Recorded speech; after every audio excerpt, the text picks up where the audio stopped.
kamami! So, adi in my life sa pagtanon. So, kana, nahugas na kong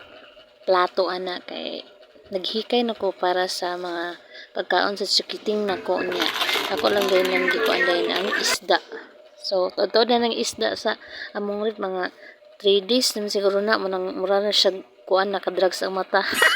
Nya pagkahuman ana, multitasking tanan na kay while kuan naghugas plato, nagpa kuan sa isda,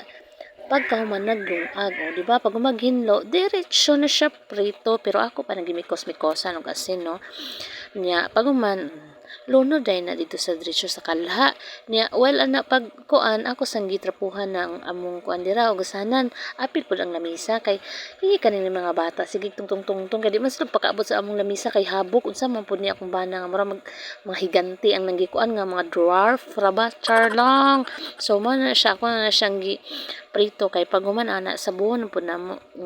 paghuman ana ako na pong gi anam-anam og hugas ang amohang mga plato kay aron may hugason ba kay ang langaw so maora to mga kamami bye bye